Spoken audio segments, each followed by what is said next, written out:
وہ خلیفۃ المسلمین انتہائی زیادہ نرم دل تھے۔ جب محاصرہ کیا گیا ان کے گھر کا، اس میں وہ لوگ بھی شامل تھے جو ایمان والے تھے اس وقت۔ انہیں کہا گیا کہ یہ باغی لوگ اب مستحق ہو چکے اس بات کے کہ تو قتل کیا جائے۔ عثمان رضی اللہ تعالیٰ عنہ نے آج اگر میری طاقت ہوتی ہے تھوڑا سا بھی میرے لیے رکاوٹ ڈالتا ہے، میں اس کو اپنے راستے سے صاف کرنے کی کوشش کروں گا، ہماری فطرت ہے۔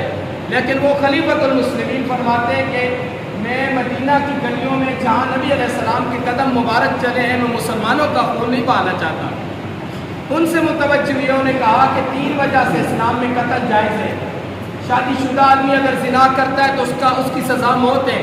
میں نے تو جاہلیت میں بھی کبھی زنا نہیں کیا اور اسلام کے بعد تو کیا ہی نہیں۔ کوئی آدمی کسی کو ناحق قتل کرتا ہے اس کی سزا موت ہے۔ میں نے تو نہ جاہلیت میں اور نہ اسلام کے بعد کوئی قتل کیا، اور اسی طرح کوئی آدمی نعوذ باللہ مرتد ہو جاتا ہے تو اس کی سزا موت ہے۔ تو میں تو اسلام لانے کے بعد کبھی اس طرح کا سوچا بھی نہیں ہے۔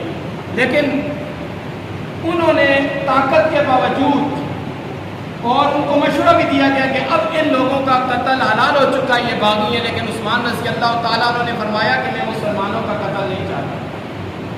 یہ مسلمانوں کے خلیفہ تھے، یہ نبی علیہ الصلوۃ والسلام کی تربیت تھی۔